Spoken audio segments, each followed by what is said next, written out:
Hi, good evening, everyone, and how is everybody today? I hope everyone is doing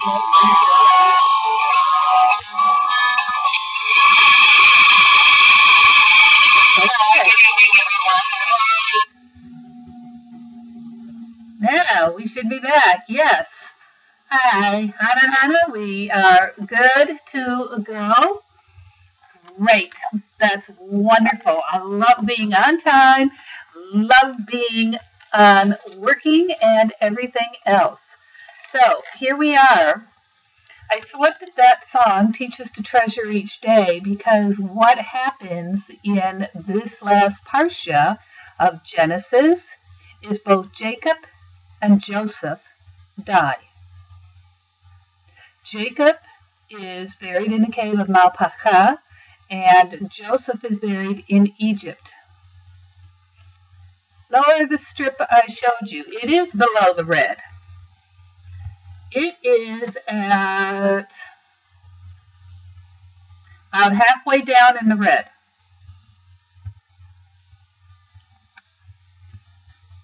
Negative 4.7 dB. Am I coming through okay then, Adi? David? Punky?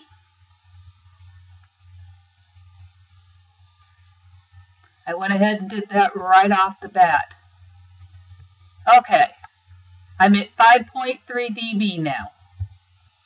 So, shalom, Scotty. Okay, good. I'm fine. Yay! Got it done right this time. Okay, so we're talking about the death of Jacob, the death of Joseph, and we're going to see some blessings. Our Parsha begins with, let me get my little marker there, Genesis 47, verse 28. It's called Vayechi. And Jacob lived for 17 years in Egypt. So he lived a total of 147 years. And when the time approached for him to die, he summoned his son, Joseph, and said to him, "Do me this favor. Place your hand under my thigh as a pledge." This is how they took an oath in the ancient Near East. They would put their hand under someone's thigh. And that's what we see happening with Eliezer, the servant, back with Abraham when he sent him off to find his wife Rebecca for his son Jacob, for his son Isaac, And so here we are, and he's saying, "Please do not bury me in Egypt. I want to be taken up from Egypt, yes, and I want to be buried in the family burial plot in the cave." But Joseph does not respond to his dad, whereas Eliezer responded to Abraham right away. The first time that Abraham asked, Joseph does not. His father has to ask him again and says, "Swear to me." And this time, Joseph swears to him. Now we're going to see a lot of blessings here. We're going to get a little bit of the history because Jacob says to Joseph, El Shaddai appeared to me at Luz in the land of Canaan and blessed me, said, I will make you fertile, numerous, a community of peoples. I will give this land to you and to your offspring for an everlasting possession. Now your two sons, Manasseh and Ephraim, will be my two sons. So Jacob is making claim to them, and he will include them in the tribes and give them land. But all of their children will be yours, and they will be recorded instead of their brothers in their inheritance. And why am I doing this? Because when I was returning from Padan, Rachel died, and I had to bury her there on the side of the road. So therefore I'm going to lay claim to your sons. Now we see Jacob repeating his son Isaac. We hear the echo of Isaac here because he sees Joseph's sons, and the first thing he says is, whose are these? Does he not recognize his own grandchildren? Has he never met them? Can he not see very well at this age of 147? Does he have macular degeneration and cataracts? What is going on in here? And Joseph responds to his father and says that these are my sons. God has given them to me here. And Jacob asked for Joseph to bring the boys up to him, and Joseph brought them close. Jacob kissed them both and hugged them, and Jacob said to Joseph, I never expected to see you again, and now I see your children as well. But Jacob's been there for 17 years. How come he hasn't already seen these children? Yes, Shlomo says, yes, that's what I thought when I read this on Sunday night. Right, so, if you were a grandfather and you were living in Egypt and your son thought that much out of you and was glad to see you and reunited with you, how come you don't know who your grandsons are? And now Grandpa wants to claim him for his own sons and his own progeny? It's a little bit off. There's some questions there. Shlomo says, I'm thinking that maybe he had Alzheimer's or something. It's possible. They say aluminum poisoning has a lot to do with Alzheimer's, and they didn't have aluminum then. But at 147 years old, there's no telling what he might have had. So we're not really sure what's going on, and the text doesn't tell us. So we can question the text and we can create answers for it, but we really have no idea exactly what is happening. So Joseph, he was hugging his children. We got Jacob, he's sitting there playing grandpa, he's got his boys on his knees, and Joseph picks up his sons, takes them away, and then he bows low with his face to the ground. And Joseph took his two sons. He took Ephraim with his right hand and put it to his left. And he took Manasseh with his left hand. Joseph is placing the boys. He's putting Ephraim on Israel's left, and he's putting Manasseh on Israel's right. But Israel, Jacob, stretched out his right hand and put it on Ephraim's head, even though he was the younger, and he put his left hand on Manasseh, thereby crossing his hands, and he blessed Joseph, the God in whose ways my father Abraham and Isaac walked, a God who's been my shepherd from my birth to this day, angel who's redeemed me from all harm, bless these lads. In them may my name be recalled, and the names of my fathers, Abraham and Isaac, and may they be teeming multitudes upon the earth. Now the commentary here discusses blessings. It says that every blessing bestowed by man is at its core a prayer, because when we're giving a blessing, we are asking God to help the person we're blessing accomplish something that he can't accomplish by his own. Yet a blessing is more than just a prayer, because it assigns a decisive role to the one who's pronouncing it. So if I put my hands on the heads of my children, I have a decisive role because I am acting as a conduit for the blessing that comes down, the shaft of the flow that comes down, goes through me, and then into my children. Now, Jacob's blessing is a classic example of prayer because it begins with a sense of adoration, then it proceeds to thanksgiving, and then it proceeds to the actual petitions.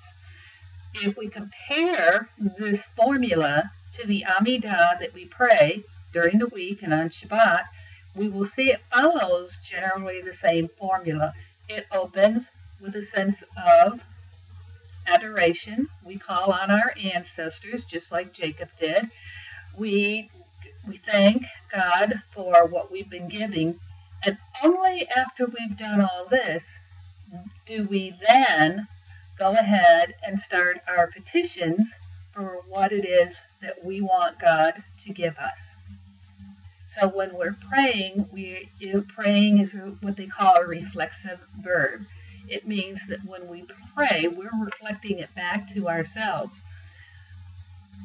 We don't bless God because God needs to be blessed. We bless God because we need to be that decisive action figure that is the conduit for doing the blessing. That is our part of the job, is we have to actually do something.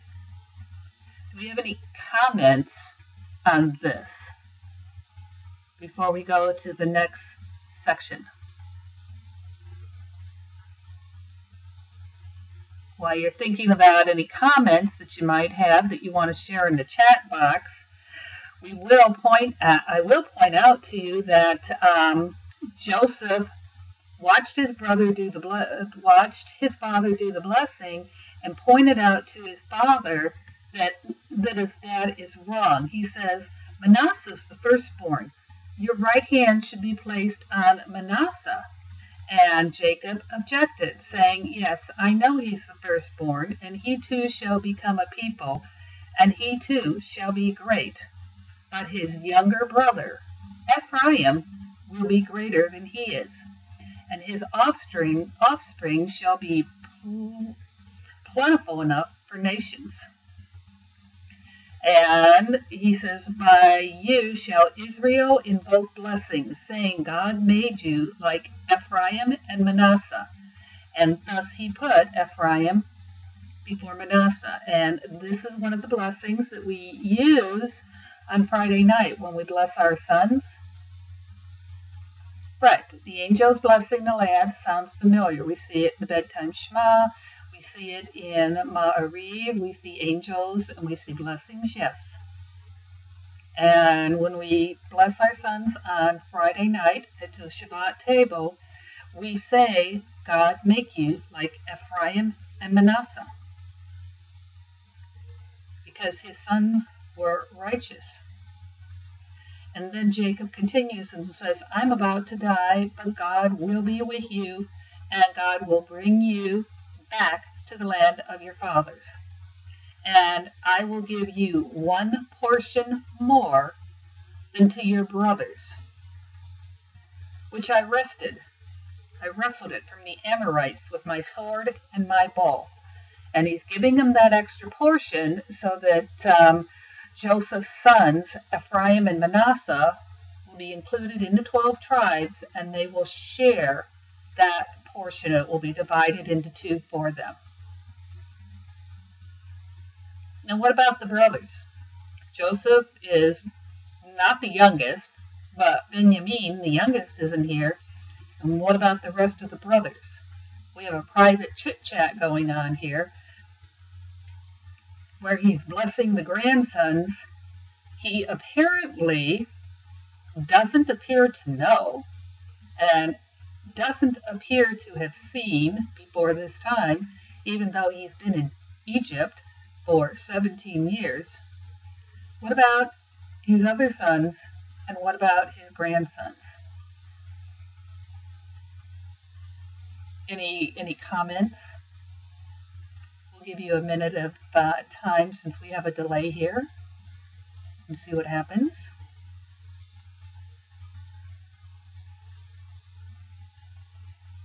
Do you think this often happens in families where if there's a favorite child on a deathbed situation, maybe the parent who's dying will call in the favorite child?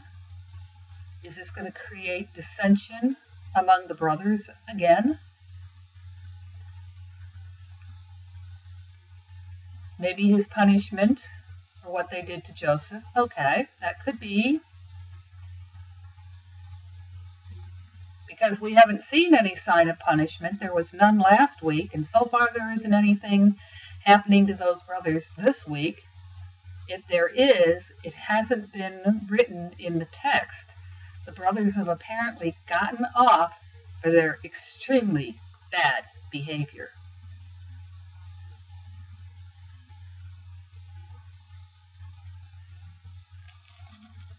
We're going to turn the page. The second section of our Parsha is Jacob's testament, his last will and testament.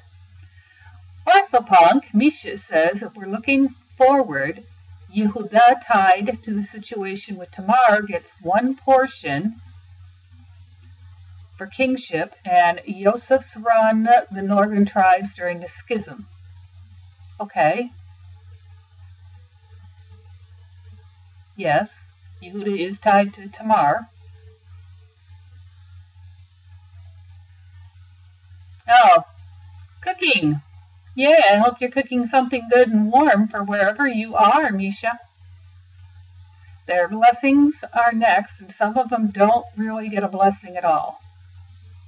Judah was one of the first to offer true repentance. That's right, Judah didn't want to kill his brother. He tried to rescue him. He seems to have a good sense of moral values that his other brothers don't have, and he seemed to have more conscience. That he didn't want to kill his brother, he really didn't want to sell him off, he was going to come back and rescue him. Now he's going to take care of him. Right, so these blessings we're about to see somewhat reflect the later fractured Israelite nation, and you're making black bean burgers. Oh yeah, those are yummy. I like those. So here we go. Jacob's last will and testament.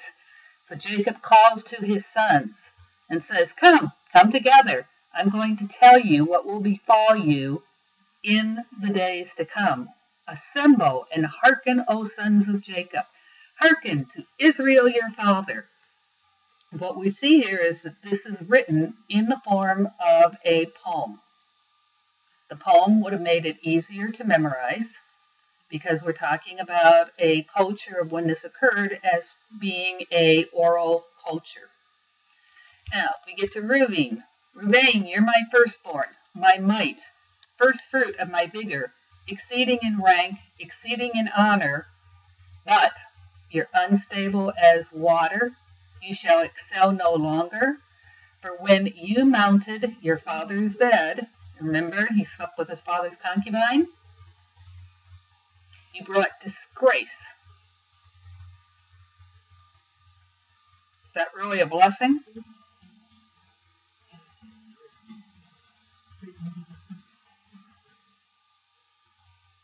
Doesn't sound like much of a blessing to me. Then we get to Simeon and Levi. Their weapons are tools of lawlessness. Let not my person be included in their council. Let not my being be counted in their assembly. For when angry they slay men, and when pleased they maim oxen. Cursed be their anger so fierce, and their wrath so relentless. I will divide them in Jacob and scatter them in Israel. Yeah, he's telling the family secrets. This doesn't sound much like a blessing for Simeon and Levi either.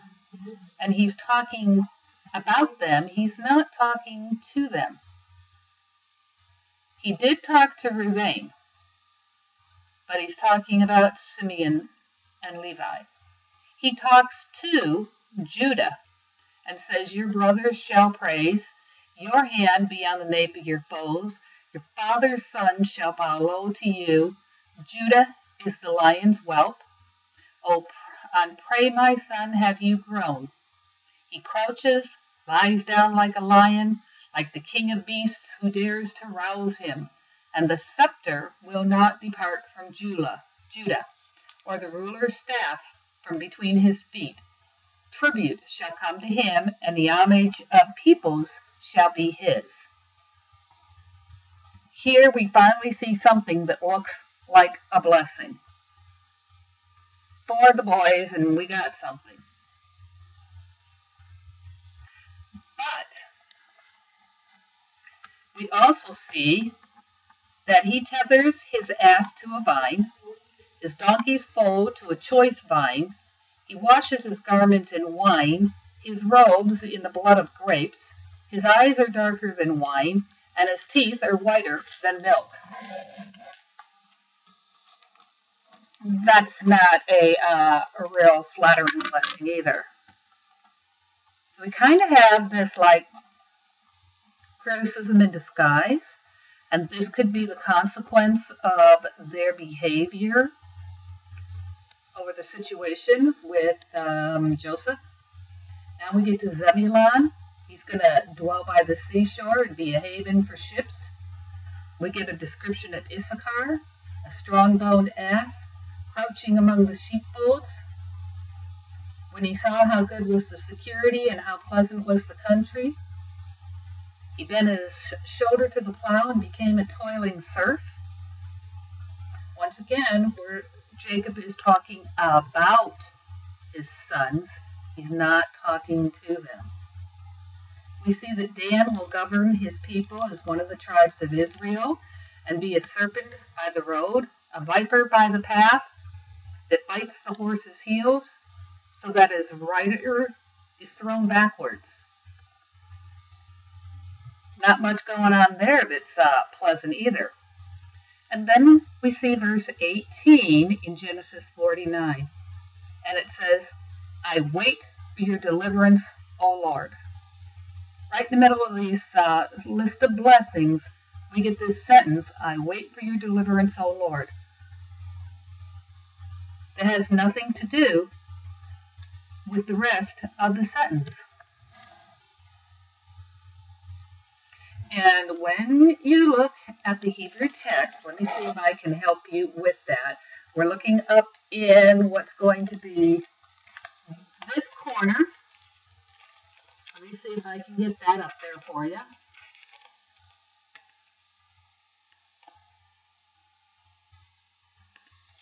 Okay, up there, let's see, there we have it.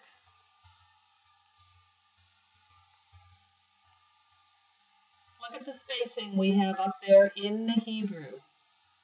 We see one full line of text, and then we see a half a line at the end of a half line of text, and then we see another half line. So we got one full line, and then the second half of the line, which is verse 17, and then at the beginning of verse 18, we have this big space before it says, my tongue is twisted this evening, please forgive me. Lishuat cha Kiviti Adonai. I wait for your deliverance, O Lord. And because it is offset in the Hebrew text, that tells us that it's like separate from the rest. And the commentators seem to feel that at this point, that ended the original set of blessings. And further in time were written the rest of them, that Gad shall be raided by the raiders, but he'll raid back. Asher's bread will be rich, and he'll yield royal dainties. Naphtali is a hind let loose, but he yields lovely fawns. Joseph, on the other hand, is a wild ass by a spring, wild colts on a hillside. Archers bitterly assailed him. They shot him, harried him, and his bow stayed taut, and his arms were made firm by the mighty ones of Jacob. There the shepherd, the rock of Israel, the God of your father who helps you, and Shaddai who blesses you with blessings of heaven above, blessings of the deep that couches below, blessings of the breast and womb, blessings of your father, surpass the blessings of my ancestors. To the utmost bounds of the eternal hills may they rest on the head of Joseph, on the brow of the elect of his brothers. And we see the last son. Benjamin is a ravenous wolf. In the morning he consumes the foe. In the evening he divides the spoil. Any comments and questions on these wonderful blessings in Jacob's last will and testament? What do you folks think of this?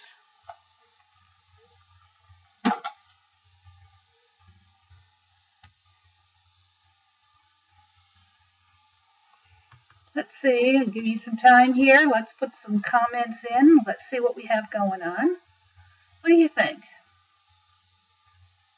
Today, we would call this an ethical will, and it is not a will in which property is given and inheritance is divided, but it is a will in which you leave something to your descendants.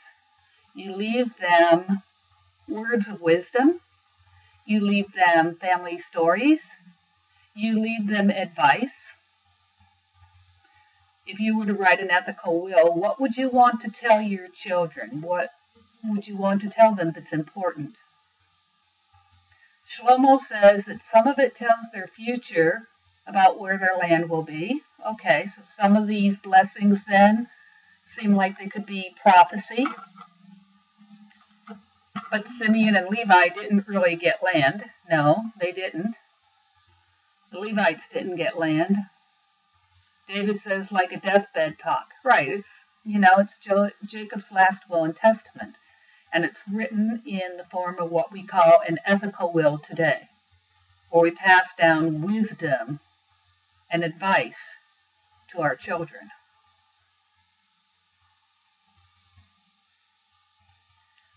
I'm not sure I'd want to be included in Jacob's ethical will.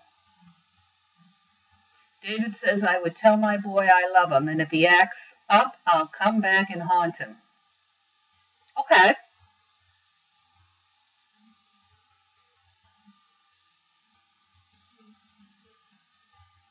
I will leave my children advice on how to deal with challenge and difficulty times. Shlomo says, I'll tell them what they need to do to be successful. Okay?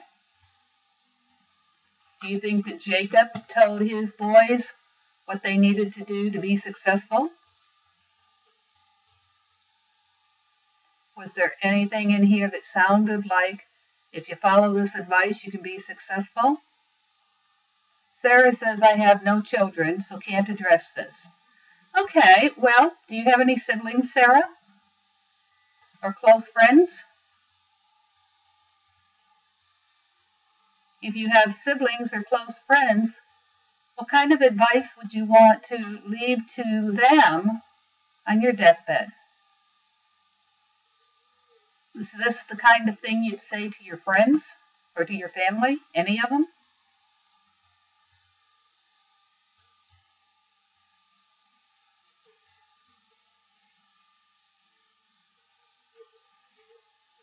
David says, I would have to tell him to look into Judaism when he's old enough, I think. That would be the best thing I could do. Sarah says, no one she would leave deathbed advice to. Okay. Well, then that would be your deathbed advice, silence.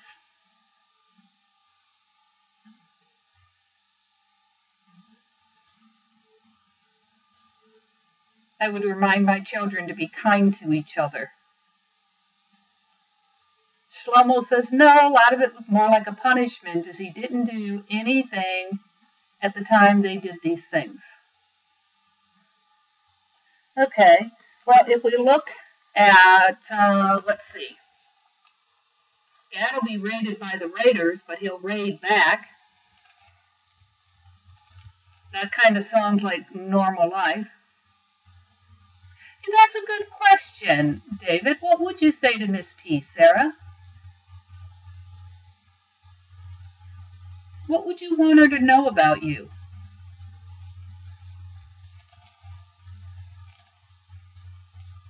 We see that Asher's bread will be rich and yield royal dainties. Sounds like he's going to be a baker, grow really great wheat. Okay, that's okay, David. We'll still speak to you. Benjamin seems to have a blessing of success. He's a ravenous wolf, consuming the foal in the morning and dividing the spoils in the evening. Considering raiding was, that's great, Sarah. That's awesome. Hold her and tell her that you love her. That's perfect. How many people don't say that to their friends, family, pets, to anybody they leave behind when they die? How many people on their deathbed get an opportunity to tell someone they love them? That would be amazing.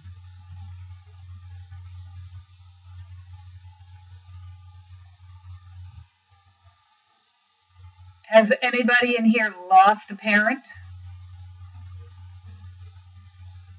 or a grandparent that you were with on their deathbed? Did they say anything to you?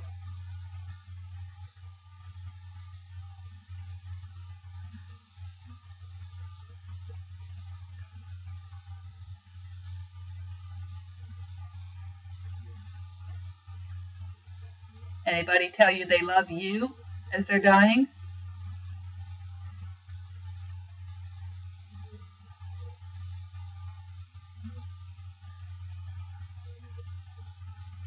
Sometimes people have an opportunity. Sometimes they don't. Sarah said, I've lost my father. He was brain dead. Then he died. So he didn't get a chance to tell you he loved you. That's what I'm guessing, right?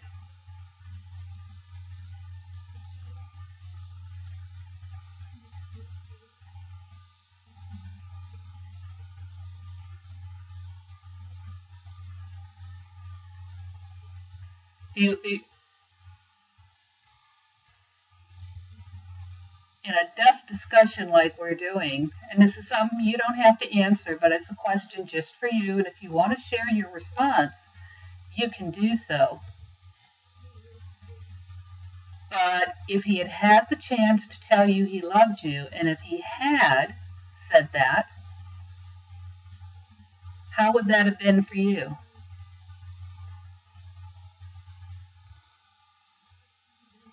And Ahava said that I lost my beloved mother too soon. She had a stroke, couldn't speak or comprehend writing, but her language said a lot, her body language.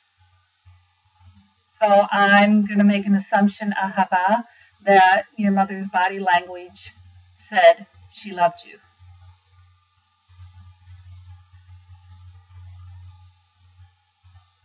And this is one of the reasons we write ethical wills in Judaism today, so that if we pass away suddenly, our children and the family that we leave behind, we have an opportunity to tell them what we would want to say if we had the chance to do it. Jacob knew he was dying. He had a chance to say to his children what he wanted them to hear. And as we can see by the words he left his children, he wasn't real happy with some of them, because he talks about there's both negative and there's both positive stuff in these blessings. Let's see, Ahava says, 6 weeks before my wedding, she seemed sad to see me at her hospital bedside, until I whispered to her that I forgave her for not being able to make it, and her whole body relaxed.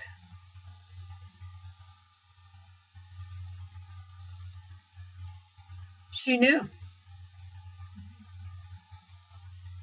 And David says, Ma Wheeler, I did not visit enough. I wish I had taken the time. I hate that feeling. Yeah. I once did a class on writing ethical wills in another community. And we discussed what they were and how to write them and the kind of things you would want to say. And then we left. People who wanted to share could. People who chose not to share chose not to. And it was okay either way. Yeah, so am I, David, so am I. Usually the one talking people through the final moment. Yes, I've done my share of chaplaincy at the final moments. So, yeah. So sometimes we have positive things to say. Sometimes we have negative things. And it does make a difference that we have something to leave behind us that's not just inherited stuff. So let's keep going. And now we see the final section of the reading. And so Jacob is bidding his sons farewell. We're up to chapter 49, verse 29. And so he's going to bid each of his sons farewell. Farewells, so long, farewell, auf Wiedersehen, au revoir. I hate to go and leave you all right here. So he instructed them and said, I'm about to be gathered to my kin, a euphemism for dying. Bury me with my fathers in the cave in the field of Ephron the Hittite, the cave in the field of Machpelah facing Mamre in the land of Canaan, the cave that the field that Abraham bought from Ephron the Hittite for burial site. That's where I buried Leah. That's where my father and mother are buried. And remember, the field and the cave in it were bought from the Hittites. And when he finished his instructions, he drew his feet up into the bed, breathed his last, and was gathered to his people. When I read this verse, the thing that I think of is in The Wizard of Oz, when the house falls on the witch and her feet get sucked up underneath the house. And so it's kind of like drawing up the feet, breathes her last, they're gone. Now, Joseph flung himself down on his father's face, and he cried and cried and cried, and he kissed him, and he wept and he wept and he wept. And then he ordered his doctors to embalm his father. And they embalmed him, and it required 40 days for the process. And the Egyptians bewailed him for 70 days. And then Joseph went to Pharaoh and asked him to go ahead and asked Pharaoh for permission to take his father and bury him, and he went up to do so, took the officials of Pharaoh, the senior members of his court, the dignitaries, Joseph's household, his brothers, his father's household. Only their children, their flocks, and their herds were left in Goshen. And after they buried him,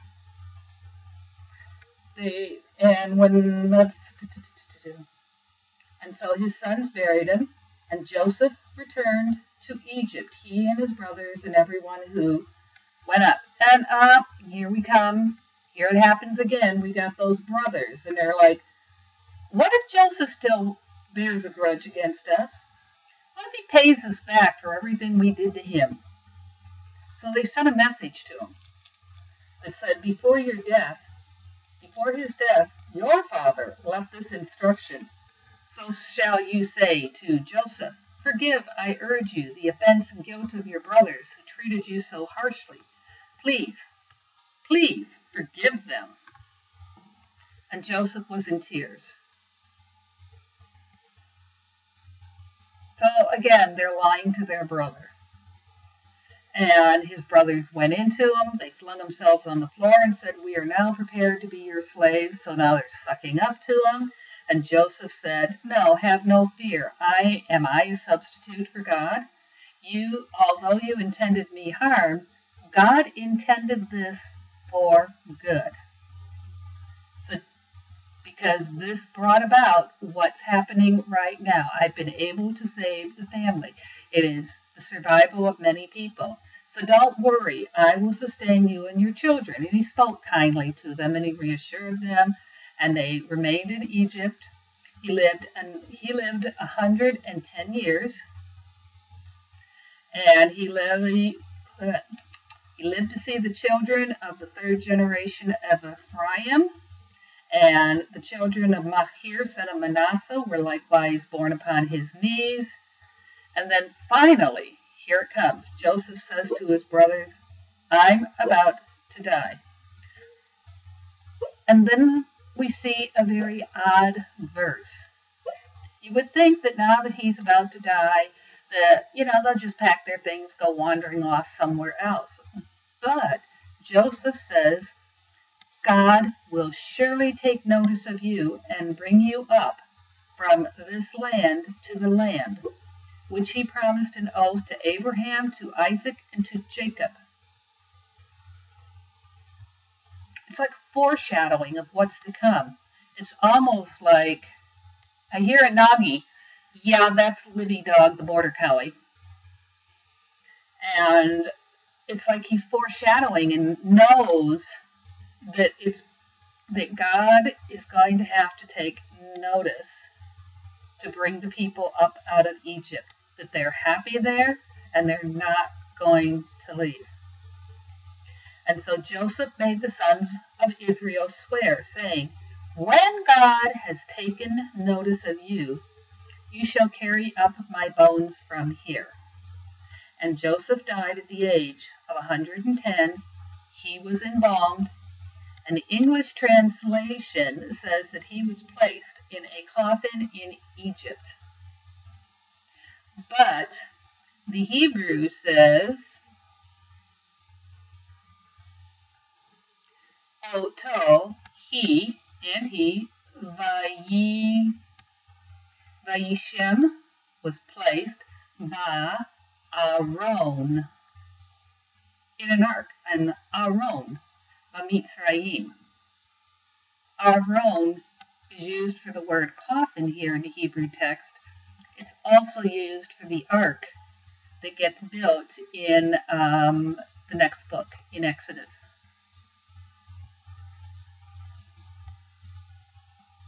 And we have the end of the text. Our next week's Torah talk will be beginning with the book of Shemot. So do we have any comments on the fact that we have a foreshadowing of what's going to happen? That God will take notice, God will bring the people up. They're not going to leave by themselves.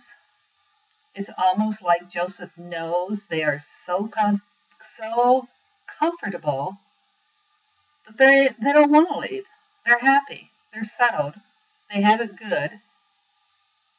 And it's going to take something big to get them out, to pry them out of there.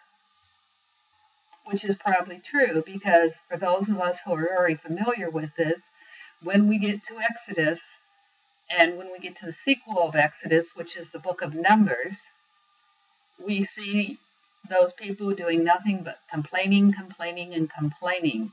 They want to go back to Egypt. They want their melons. They want their olives. They want their garlic and, their cucumbers. They want life to be easy, and in Egypt, life is easy.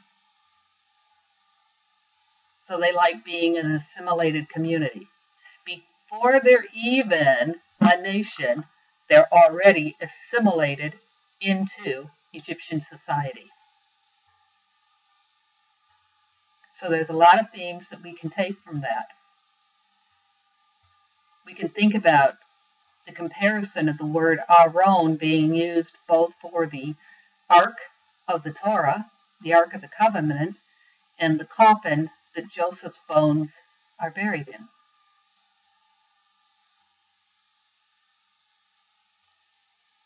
Okay.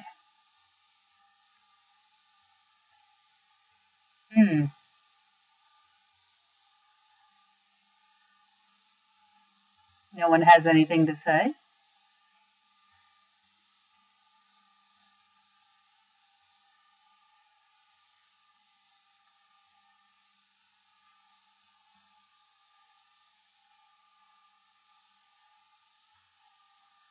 Well, we got a little bit of a delay, so while I wait to hear if there are any comments, when we finish a book in the Torah, we say, Hazak, Hazak, v'ni Hazak. May we be strong, strong, and strengthened together. And there's a beautiful little melody by,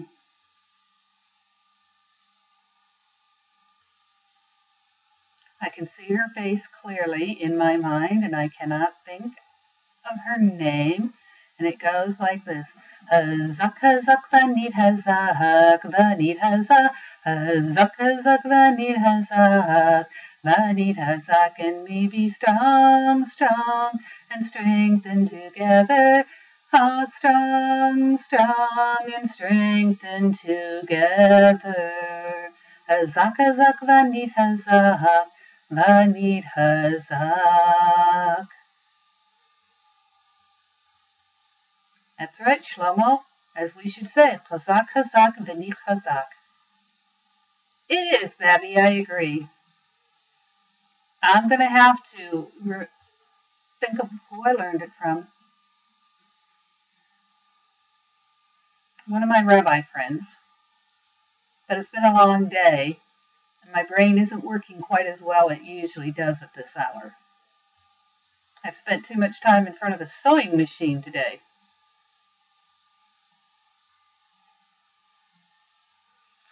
And we're all regulars, so everybody here knows the drill. We all know that the donate button up there is our punktorah, our OneShul pushkatin,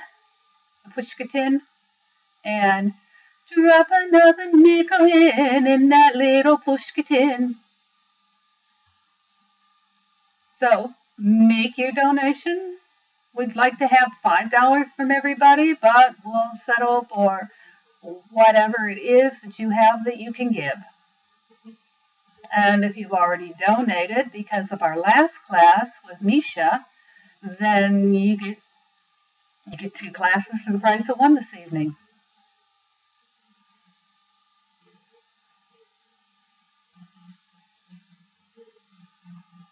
There we go.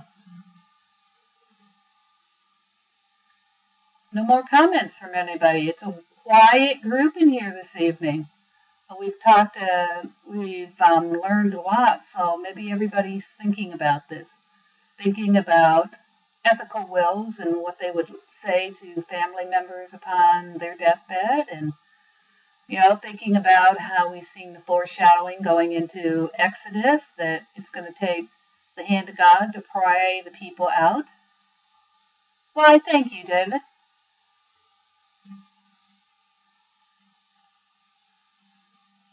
Let me see if I can pull her name up really quick here.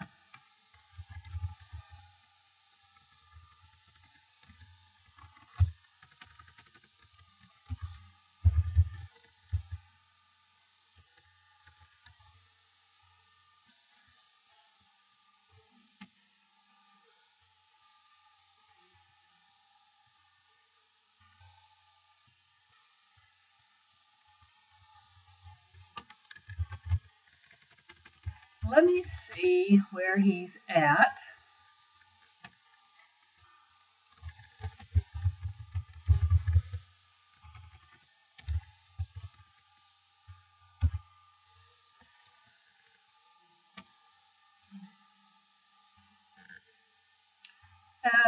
Okay.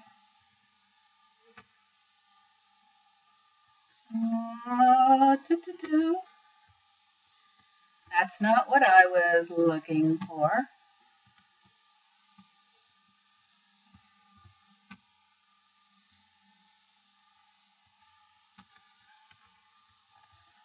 She's married to Rabbi Daniel Siegel.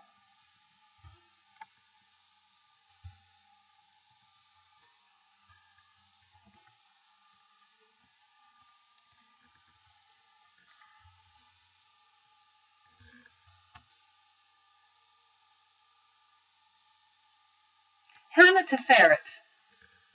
That's who I'm looking at.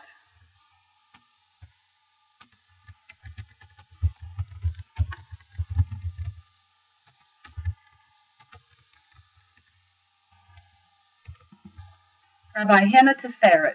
It's called Hazak Hazak. And I think you can find it on YouTube.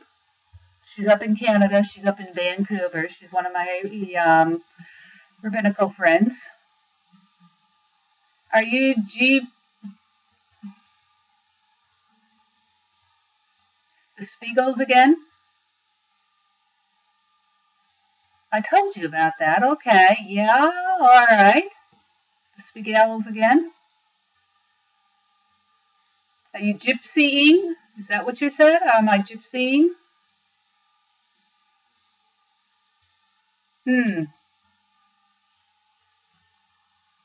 Okay. New Mexico. Okay. Well, our class is officially over. You're welcome to hang around.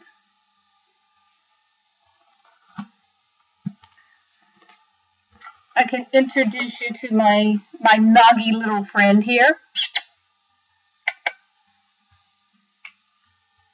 Libby.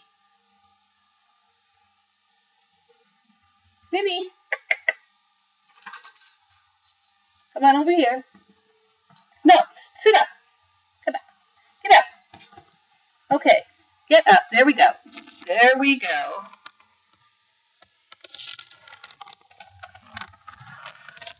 Let's see if I can get down to her.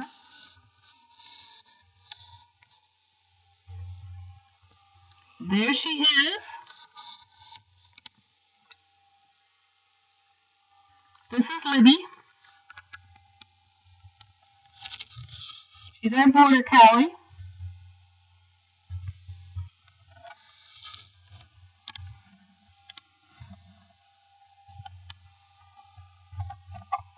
Yes.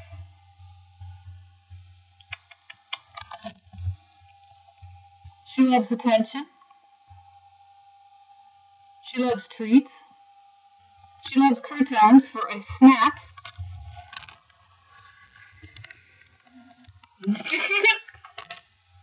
Yeah, she's my mascot.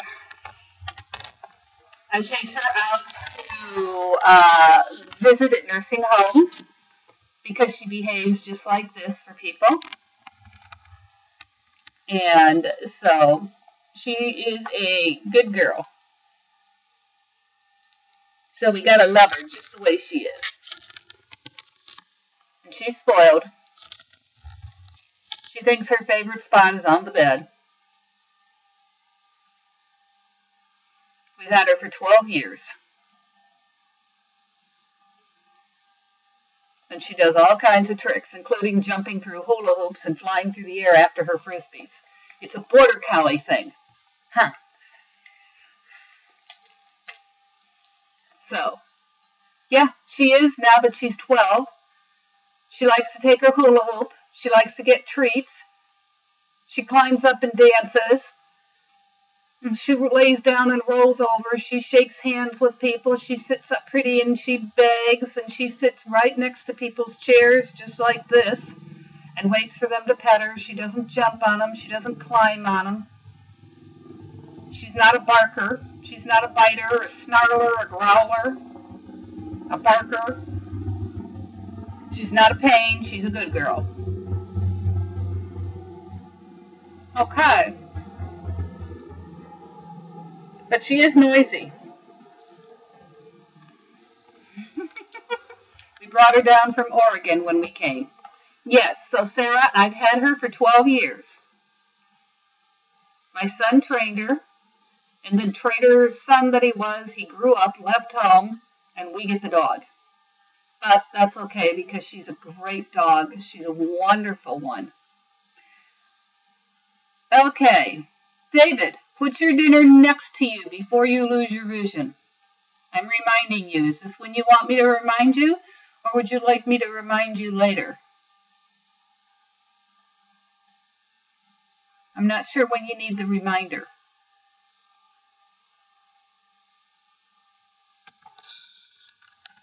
Yeah, a lot of dogs. My doctor has a dog in his office. Same reason. You're welcome. Yeah, dentists take their dogs to work. My doctor's office has a great dog behind her counter. I've taken Libby into malls because when she's out at the nursing home, she's on job duty. And they have laws here in Ocala that say you cannot leave your dog in a vehicle alone. So I put her on her leash and I take her in and she does her therapy routine in the mall in the stores. And she sits when I stop, she sits when I go, she heals, and she sucks up and gets all her petting. And she may not bark, but I'll tell you what, she cries and whines pitifully. And if you don't pet her, then she whines. She's a seizure dog. Wow, that's pretty cool, Sarah. Is she able to, how does she help you? Does she know when you're going to have a seizure? Is she able to get help for you? What does she do?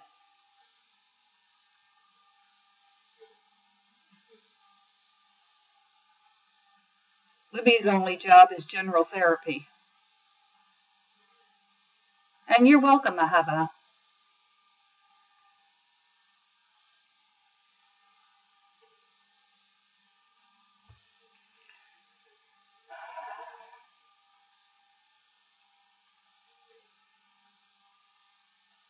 Wow, she can sense it before you have it. That's really cool. Dogs are incredibly intuitive animals. And if you have a good dog, they are totally amazing. I don't know what I'm going to do when Libby's gone. She's like the bestest dog we ever have. She closes the doors behind the kids when they go running through the house. She opens doors. I've come home and she's opened the bedroom many times and gotten herself up on the bed. Leaves dog hair everywhere.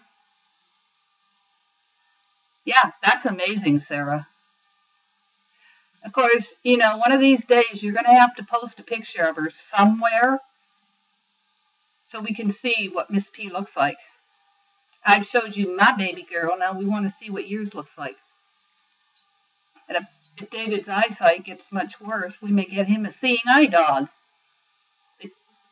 And one preferably that doesn't get seasick. Okay, so I'm going to let everyone go, and I will see you next week at Torah Talk. Okay, great, Sarah. I will see you at Torah Talk next Monday night. Have a Shavua Tov, a good week, everyone. And I look forward to next time. Bye, Latov.